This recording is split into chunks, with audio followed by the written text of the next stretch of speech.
Vitória, mais de 80 milhões de reais na conta e a vaga no mata-mata bem próxima. Tudo isso aconteceu graças à vitória do Palmeiras. Vídeo de hoje do canal repercute o triunfo alviverde e fala também sobre preocupação no Palmeiras para o Mundial de Clubes. Fala aí, pessoal, sou Jorge Nicola, bem-vindos a mais um vídeo do canal, sempre bom ter vocês por aqui, sem perder tempo, pedir para deixar like, se inscrever no canal e ativar as notificações. Bora falar agora sobre a audiência do Super Mundial de Clubes. Dá para dizer que a Globo tem gostado dos primeiros resultados. Após a rodada de abertura, com todos os jogos dos grupos, mais de 75 milhões de espectadores foram alcançados.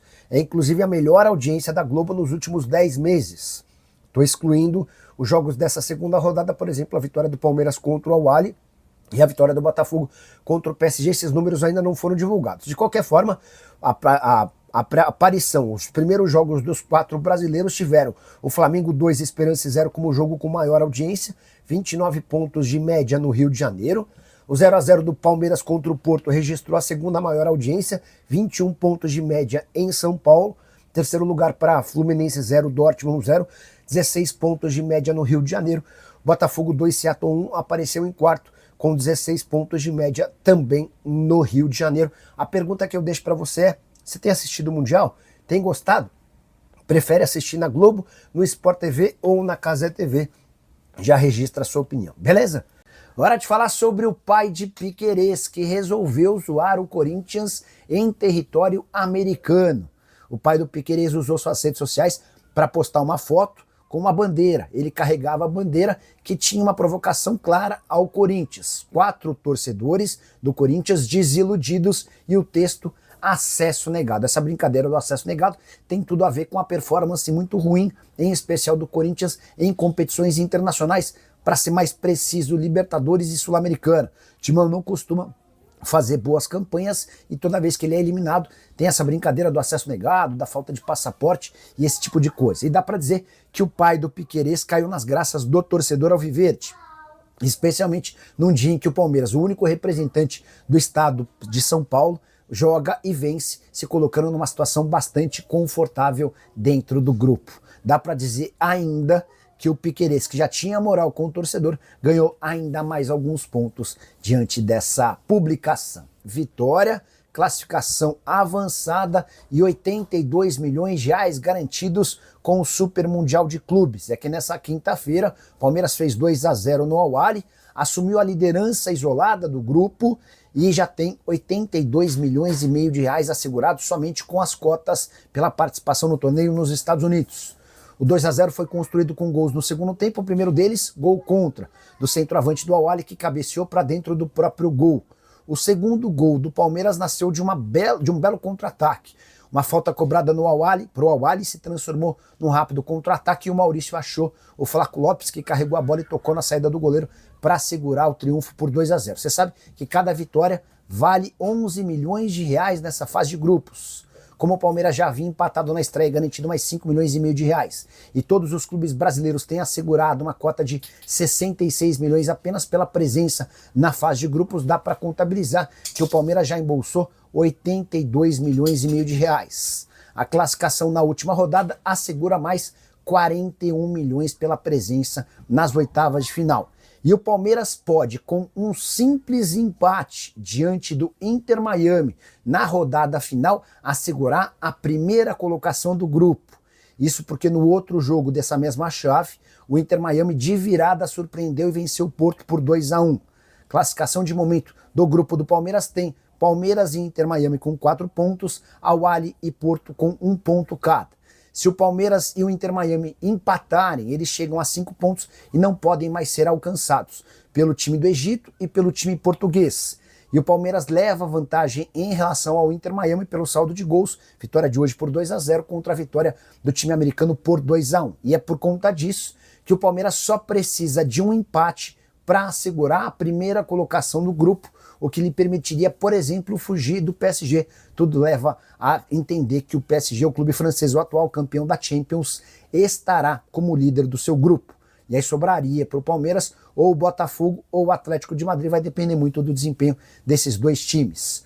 Só para completar, Al-Ahly e Porto com 1 ponto cada podem fazer um jogo para cumprir tabela se não houver um vencedor no duelo entre Palmeiras e Inter Miami. E você, o que achou da participação do Palmeiras no Super Mundial? Até aqui já uso o espaço para comentário. Hora de falar sobre o Palmeiras, que ganhou uma preocupação para o restante do Campeonato Mundial de Clubes. Aníbal Moreno teve constatado um edema na coxa direita. Nas classificações de lesões musculares, o edema é a situação mais leve. Ela aparece antes, por exemplo, da lesão de grau 1, da lesão de grau 2 e da lesão de grau 3. Mas o Palmeiras não quis divulgar quanto tempo o volante argentino precisará ficar de fora do time. Ele, inclusive, tem sido tratado como dúvida para a partida contra o Inter Miami, marcada para a próxima segunda-feira, 10 da noite. O Palmeiras joga contra o Inter Miami, precisando de um empate para garantir a primeira colocação da sua chave. A tendência é que o Emi Martinez seja utilizado, Emi que entrou na reta final da partida. Vale a lembrança de que o Aníbal sente a coxa aos 25 do segundo tempo ao tentar parar um contra-ataque do Al-Ahly. Só para completar em relação ao Palmeiras, o goleiro Kaique, revelado nas categorias de base do Verdão, está sendo disputado por dois clubes portugueses. O Vitória de Guimarães foi o primeiro a abrir conversas com o Palmeiras para compra em definitivo. O Braga tenta atravessar essa negociação com cifras melhores. O Braga, que foi o quarto colocado do Campeonato Português e por conta disso conseguiu vaga na Liga Europa. Bora falar sobre os brasileiros deitando nos europeus, para minha grata surpresa. Eu tinha certeza absoluta de que os gigantes da Europa teriam até alguma facilidade diante dos brasileiros. Está longe de acontecer. Foram 4 confrontos do Super Mundial de Clubes entre brasileiros e europeus.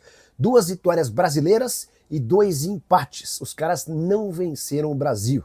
As vitórias do Botafogo contra o PSG, resultado espetacular de 1-0 na noite dessa quinta-feira, e o triunfo do Flamengo contra o Chelsea por 3-1, resultado absolutamente merecido. Os 2 empates tiveram os brasileiros melhor. O Palmeiras empatou com o Porto em 0-0, merecendo vencer, enquanto o Fluminense amassou o Borussia Dortmund, mas acabou ficando no 0-0.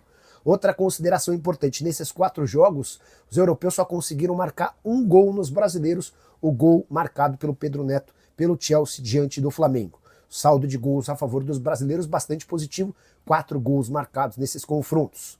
Palmeiras é líder do seu grupo e se classifica como o primeiro colocado, com apenas um empate na rodada final contra o Inter Miami. O Botafogo é líder do seu grupo com PSG e Atlético de Madrid, e só depende de um empate para confirmar a primeira colocação. O Flamengo é líder do seu grupo e pode sacramentar a passagem para a próxima fase se o Esperance vencer ou empatar com o Los Angeles, enquanto o Fluminense joga nesse sábado contra o Ulsan, buscando a sua primeira vitória. Flu que havia empatado contra o Borussia Dortmund na primeira rodada. Boa tarde, Estevão. João Quero do Verdazo. Eu queria saber como que você encarou esse adversário hoje. No primeiro tempo foi mais complicado, né, para o Palmeiras, foi um jogo mais pegado. No segundo tempo o Palmeiras voltou melhor, teve aquela pausa. Queria saber como que vocês se sentiram naquele momento que o jogo ficou paralisado 45 minutos, se atrapalhou muito em questão de ritmo, e como que você enxergou esse adversário. Obrigado. Boa tarde. Bem, a gente sabia da dificuldade do jogo, um adversário muito qualificado, um calor intenso no primeiro tempo, mas a gente pôs nosso jogo, a gente seguiu a estratégia do treinador, então acho que a gente foi bem efetivo nisso. E no segundo tempo conseguimos voltar do intervalo, ter eficiência, fazer os 2 gols que precisava. Enquanto a parada, nosso time manteve o foco, concentração. Creio que isso é uma das nossas capacidades de manter a concentração em todos os momentos do jogo, no que ia acontecer. Então a gente continuou concentrado para tudo que viesse, e a gente voltou bem concentrado e conseguiu segurar o resultado. Second row over here, please.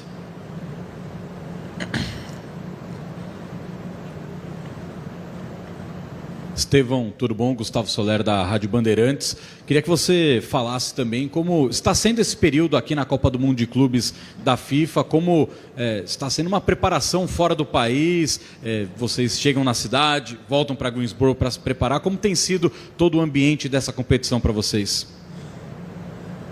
Bem, creio que o Palmeiras fez todo o planejamento, e um planejamento muito bom, que lá em Greensboro, onde a gente está, teve como se a gente estivesse no CT, que junto com o equipamento, tudo que eles fizeram é para o máximo de conforto nosso, então isso tem sido bem favorável para nós jogadores.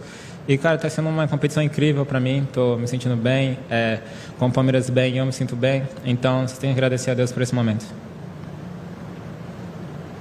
If no more questions, thank you, Estevão. We're moving to the question to the coach. Thank you very much. Obrigado.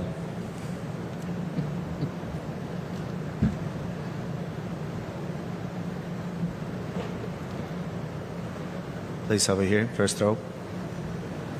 Tudo bem, Abel? Gustavo Zupac, da ESPN. Parabéns pela vitória. Queria te perguntar sobre a diferença dos dois tempos. O técnico do Al-Ahly, o Riviero, até esteve aqui agora e falou que ele se surpreendeu como o Palmeiras defendeu com um bloco tão baixo, que ele não esperava que fosse assim. Mas no primeiro tempo, ofensivamente falando, quase nada aconteceu, né? Isso era estratégico dentro do que o Estevão falou, ou o Palmeiras não executou bem no primeiro tempo o que você queria e melhorou na segunda etapa? Obrigado. Olha, boa pergunta. Por isso é que eu falo muitas vezes que adversários diferentes dá-te jogo diferente. A minha opinião é que nós jogamos muito melhor contra o Porto, fomos mais dinâmicos, mais pressionantes. Não criámos tantas oportunidades, mas criámos oportunidades não tantas, mas em termos de jogo fluido e jogado, na minha opinião, foi melhor. É verdade que nós baixamos a nossa pressão e eu tinha-vos dito aqui ontem que íamos ter em conta também no lado estratégico o clima. Eu não sei se vocês conseguiram ler a linguagem corporal dos jogadores, mas era notório que cada sprint que tu davas para recuperar ias demorar o dobro. Portanto, sim, isso entrou no nosso plano estratégico de jogo. Agora, o facto de nós não conseguirmos, sobretudo na primeira parte, não ligarmos o jogo, não conseguirmos entrar a bola num corredor, tirar desse corredor, conseguir ameaçar o adversário, não tivemos dinâmica. Vou perguntar, como faço sempre aos jogadores, porque é que sentiram essa dificuldade, se foi o adversário, se não estavam tão frescos, se foi do clima, se foi da estratégia, né? É uma das coisas que nós costumamos fazer, mas a verdade é que nós usamos isso. A minha função muitas vezes como treinador é surpreender também o adversário, escolher. Nós definimos muito bem por que lado é que queríamos que o nosso adversário nos atacasse, porque por este estudo que fizemos o lado esquerdo do adversário era mais forte, e se reparaste nos primeiros 20 minutos só atacavam pelo lado esquerdo e nós não estávamos a cumprir bem aquilo que tínhamos que fazer. Depois, na segunda parte, fizemos alguns ajustes, refrescámos a equipa. Eu não tirei nem o Roque nem o Veiga por achar que estavam a jogar pior ou melhor que os outros todos. Claro que me assustei quando vi o lance do Veiga, disse: vou ter que passar para o plano B agora, com este calor vai ser difícil. Felizmente o VAR conseguiu corrigir, portanto não foi um jogo tão bem jogado, mas o resultado foi muito melhor do que o jogo anterior, resumidamente, respondendo à tua pergunta. The first row over here, please.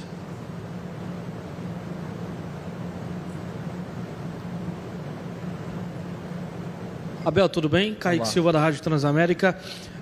Na coletiva pré-jogo ainda do primeiro jogo contra o Porto, você falou aqui sobre a igualdade do grupo, né? A dificuldade do grupo. Queria que você falasse sobre a sua satisfação, 2 jogos, 4 pontos somados nesse grupo, que é tão equilibrado como você disse, e te perguntar se você já viveu algum jogo tão conturbado, né, como esse de hoje. Depois do segundo gol, essa paralisação, todo mundo vai para o vestiário, depois volta, tem uma outra parada também para reidratação logo na sequência, né, e o final, né, um jogo que acabou sendo mais movimentado do que a gente até imaginava. Olha, para te ser muito sincero, se estivesse a perder não ia gostar, porque acho que favorece quem está a ganhar essas quebras, não é? Ainda para mais depois, nos últimos 30 minutos, ainda quebrou mais 15 minutos para hidratar, mas a verdade é que não havia outra forma. Se estivesse do outro lado não ia gostar muito, mas enfim. Mas nessa parte procurei, acima de tudo, refocar os jogadores outra vez, dizer-lhes que é possível no futebol. Eu já vi resultados a virar em 3, 4 minutos, portanto, estarmos focados, seguir com as nossas tarefas. Agora, como te disse, o grupo é equilibrado e ele vai ser decidido no último jogo. Nós temos um objetivo que é passar, o primeiro objetivo que é passar à fase seguinte. Vamos continuar a pedalar, como eu te disse na última conferência, e preparar o próximo jogo. First row in the middle, please. Boa noite, Abel. João Quero do Verdazo. Abel, eu tenho acompanhado o seu trabalho de perto já faz uns 2 anos e eu percebo que você quase nunca mexe no time no intervalo. Mesmo naquele jogo contra o Botafogo, o Palmeiras perdia de 3-0, o time voltou igualzinho, você raramente mexe no intervalo. A gente acha que é porque você quer esperar para ver como que o adversário vai voltar para depois... Mas enfim, aí é só uma especulação. Por que hoje você mexeu logo em 3 peças? O que você viu no Palmeiras para você querer mexer em 3 peças? E por que dessa estratégia? Obrigado. Não, pelo clima. É verdade que eu não gosto muito de fazer, a não ser que o jogador esteja mesmo muito mal. Eu não gosto de tirar, eu acho que nunca tirei jogadores na primeira parte. Eu acho que isso é, entre aspas, uma falta de respeito para com o jogador e pela mesma, porque foste tu que apostaste nele no início, é quase como dizeres, bem, aquilo que eu fiz não está correto, mas nunca me aconteceu e hoje não foi por, como eu disse ao teu colega, não foi por estar a jogar mal nem bem, porque eu acho que naquele período estávamos mais ou menos todos iguais, era para refrescar a equipa e como eu te disse ontem aqui, eu disse-vos isso, não vos posso dizer tudo, mas que ia jogar no lado estratégico com o clima.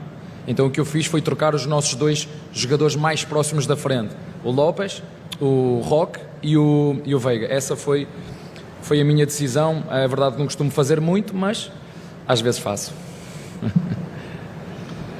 Second row, please, over here. Mas os meus adjuntos não queriam que eu fizesse. Boa tarde, Abel. Parabéns pela vitória.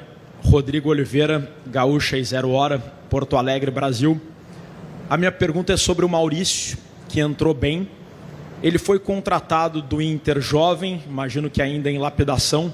Que características ele evoluiu trabalhando com você e a sua equipe técnica? E pelas virtudes dele, na tua opinião, que circunstância de jogo, característica de jogo são mais propícias para o futebol do Maurício? Olha, eu para falar de Maurício tenho que falar do Veiga. Sorte a minha que tenho os 2. Né? Certo a minha que tenho os 2, porque no último jogo decidi, eu sei perfeitamente que a melhor posição do Maurício é centro-direita e não é centro-esquerda, ele é quase como um segundo centroavante, é um jogador que joga muito bem, flutua muito bem atrás do centroavante, flutua muito bem nas costas dos volantes adversários e depois tem este último passe e o remate. O que o vai fazer agora evoluir vai ser o jogo, né? Vai ser o jogo, vai ser a própria capacidade física, né? A experiência, porque ele já é um jogador que em termos, eu não o vou ensinar a driblar ou a fintar, não é isso que eu vou ensinar, eu não vou meter mais 4 ou 5 quilos em cima de músculo, porque senão ele depois vai-me perder a agilidade. Agora é mais questões estáticas que é da minha responsabilidade e dar-lhe toda a confiança quando for o caso de entrar para jogar, como foi o caso, mas não nos podemos esquecer que no último jogo o Veiga, quando entrou, também entrou muito bem e o Maurício, como todos, acusaram o primeiro jogo também. Portanto, sorte a minha que tenho os 2, posso iniciar com qualquer um quando eu quiser de olhos fechados e quando tiver que trocar, sei que o que entrar vai fazer a mesma coisa. Por isso te digo, fico muito feliz para nessa posição ter estes 2 jogadores, o Veiga e neste caso o Maurício, que nos vai continuar a ajudar seguramente. Second row, please, left side. Yeah, second row, left side. Tudo bom, Abel? Gustavo Soler, da Rádio Bandeirantes. Aproveitando o gancho que você falou, né? Os seus auxiliares não queriam que você fizesse essas trocas no intervalo. Como que funciona essa conversa, esse debate, nesses 15 minutos de intervalo, para vocês chegarem ao acordo daquilo que será feito para o segundo tempo? E uma segunda questão, né? Nesse momento o Porto está vencendo o Inter Miami. A última rodada, por enquanto, vocês chegam com 4 pontos. Como trabalhar nessa questão do saldo de gols, que também coloca uma vantagem na classificação, mas sem interferir no seu jogo, sem pensar, o que Porto está fazendo na partida contra o Al-Ahly, como só focar no jogo contra o Miami? É exatamente isso que acabaste de dizer. Agora é recuperar, preparar o próximo jogo e não pensar em nada. É jogar para ganhar, é o que nós vamos fazer. Não consigo, neste momento, perspectivar, pensar no jogo, a pensar no score que temos que fazer para... Não, primeiro temos que fazer bem feitas coisas simples e ganhar o nosso jogo. Depois é ver o que é que vai acontecer. Em relação aos adjuntos, à dinâmica, fazemos sempre igual. Eu, quando chego, ouço a opinião de cada um e às vezes faço perguntas. Depois, no final, quem tem que decidir sou eu, não é? E estava certo, se não mexesse também podia estar certo. Já aconteceu eu ir pela opinião que eles me dizem, já aconteceu não ir pela opinião que eles me dizem, mas isso não tem muito mais a ver com o teu feeling e com aquilo que nós tínhamos pensado para o jogo, até porque somos uma comissão técnica muito unida, onde eu delego muito à minha comissão técnica, cada um sabe exatamente aquilo que tem que fazer, crescemos juntos e cada um se foi especializando numa área daquilo que é o nosso modelo de jogo e a função específica de cada um, mas gosto muito de ouvir a opinião deles quando tenho dúvidas e pergunto. Mas também estava certo, se dissesse não, vamos continuar com os mesmos, também estava certo, não havia, só que entendi em função da parte climatérica que nós precisávamos de energia, mais que tudo é mais energia porque nos ia desgastar muito. Foi, não sei se vocês tiveram a oportunidade de ver, é muito duro e difícil quem foi jogar com esta temperatura, seja que modalidade for. Two last questions, please. Gentleman in the middle. No, behind there. No, behind. One behind. Thank you. Abel, thank you so much for the time. Congratulations on the win. Could you please tell me, following last match, you talked about how MetLife felt like a very big stadium, something that could be larger than you guys are used to playing in. The Egyptian support today outnumbered your fans, yet your fans were louder, and they supported throughout that entire match, even throughout the rain delay, in the stands, in the inner workings of the stadium, and stayed for the entire game. What does that mean to you and the players to see that? Olha, acima de tudo eu vi muito respeito das duas torcidas, é algo que eu admiro muito. É verdade que o estádio não estava cheio, já falei sobre isso, é um estádio imensamente grande, mas era bem notório os vermelhos e os verdes, mas foram duas torcidas que se respeitaram muito, cada uma a puxar pela sua equipa. Os torcedores do nosso adversário puxaram até ao fim para tentar os ajudar, porque se fizessem um golo tudo podia mudar e o 2-0 é sempre um resultado perigoso, mas deixa-me te dizer que os nossos torcedores são maravilhosos e os que estão aqui representam muito bem aqueles que não puderam vir, e os que estão aqui representam-nos todos muito bem. Mas acima de tudo acho que foi um bom espetáculo onde as equipas se respeitaram e, como disseste muito bem, as torcidas se respeitaram. Isso é uma boa imagem para o futebol global, sendo de continentes diferentes e de países diferentes, com culturas diferentes, mas um respeito mútuo, e eu sou muito agradecido por isso, quer para os nossos torcedores, quer porventura os vossos também. And the last question, please. There is no question. Thank you very much. Thank you, coach. Não. Oh, yes? Okay. Não, este é a segunda. Se eu quiser fazer, queres fazer uma? Podes fazer, sem problema nenhum. Nós ganhamos, eu estou bem disposto. Se tivéssemos perdido ia ser difícil. Na verdade, boa tarde, Abel, André Rizek, Sport TV. Olá. Também acompanhei a entrevista do treinador do Al-Ahly. A minha pergunta era a mesma que o Zupac havia feito, sobre jogar com linha baixa, mas aproveitando, já que é a última, eu queria te perguntar sobre o Flaco. O Flaco entrou nos 2 jogos, né, contra o Porto, e hoje, queria saber se, na sua opinião, ele melhorou o time. O que você tem a dizer do Flaco, até na sequência da competição? Muito obrigado. Olha, são 2 jogadores bem diferentes, o Roque e o Flaco. E nós, quando fomos buscar o Flaco, fomos buscá-lo pelas características que ele tem. Ele é forte no jogo de cabeça, ele é alto, ele é rápido, ele é canhoto, que não é fácil de encontrar. Agora, há coisas que ele tem que melhorar, e sobretudo o que tem que melhorar é uma coisa que só o tempo lhe vai dar, que é a maturidade. Ele é um rapaz espetacular, mas ele é distraído. Ele é distraído. Ele sabe que naquela bola que falhou, sabem aquela que ele falhou? Eu, se amanhã chegar lá e se olhar para ele assim, o que é que tens que fazer ali? Ele vai dizer: aí, professor, era com o pé direito. Então, se nós treinamos isso, porque é que tu não fazes? Mas ele queria fazer gol. Sabem aquela que cruzou e ele mete com o pé esquerdo? Quando a bola vem da esquerda, é com o pé direito. É só encostar o pé.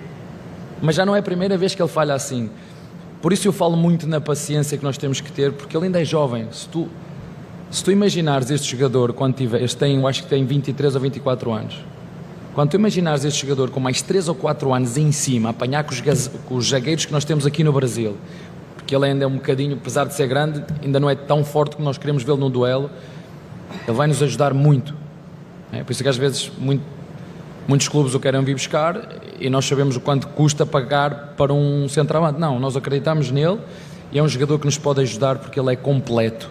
Agora há uma coisa que ele precisa, que é tempo. Sabem quando vocês têm filhos? A gente, quando corrige um filho, bem, ele amanhã já vai fazer o que lhe estou a dizer. Não faz, amanhã não vai fazer no tempo dele ou no tempo de Deus, que também aprendi com vocês, né? Eu digo às vezes, não, agora, falei contigo agora, amanhã tu vais fazer o que eu te disse, certo? Certo, papá, está tranquilo, amanhã está igual, eu estou tramado. É preciso paciência, porque senão nós às vezes mandamos jogadores embora, não lhes damos tempo e temos um grande jogador à nossa frente.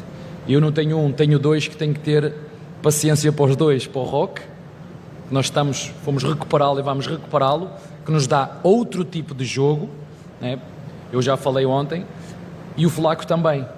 Felizmente hoje conseguiu ir isolado e fazer golo, já teve outras tantas que podia ter feito e não fez, mas é assim mesmo, não vai acertar todas.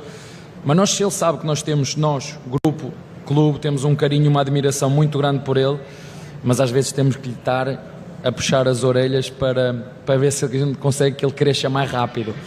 Mas tenho a certeza absoluta que é um grande jogador que nós temos, e tirando também o Talis, que é o nosso terceiro centroavante, temos o Roque, temos o nosso Lopes e temos o Talis, jogadores com características diferentes, mas estou muito contente com eles e fico muito contente por ele entrar e ajudar, porque às vezes também não é fácil quando falham golos de baliza aberta, e vocês estão certos, falhou, critica, está certo, e eles às vezes incorporam tanto essas críticas que não se conseguem libertar e começam a remoer. Por isso eu estou sempre a dizer, vocês são do tamanho do vosso pensamento, vocês são aquilo que vocês pensam, e nós precisamos dele como hoje.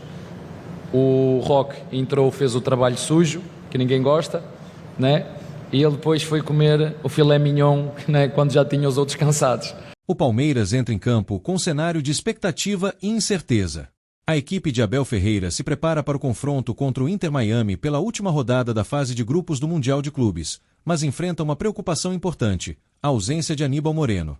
O volante, que vinha sendo peça fundamental nas primeiras partidas, foi vetado dos treinos após sentir um edema muscular na coxa direita. Sem ele, o treinador já ensaia mudanças na escalação e deve promover a entrada de Emiliano Martínez. A comissão técnica prefere adotar cautela, evitando forçar o retorno de um jogador ainda em recuperação, mesmo em um jogo decisivo. Durante os treinos em Greensboro, nos Estados Unidos, Abel Ferreira comandou atividades mais leves, priorizando o equilíbrio físico do elenco. Alguns atletas foram poupados de cargas intensas, enquanto outros participaram de trabalhos técnicos no campo. O clima no grupo é de concentração total, mas sem perder o espírito competitivo. A provável escalação para enfrentar o Inter Miami traz mudanças importantes, com Felipe Anderson ainda sendo avaliado para começar jogando. A liderança do grupo está em jogo. Palmeiras e Inter Miami têm o mesmo número de pontos, e um empate garante os dois nas quartas de final, mas o Verdão quer mais do que apenas avançar, quer consolidar sua força no torneio.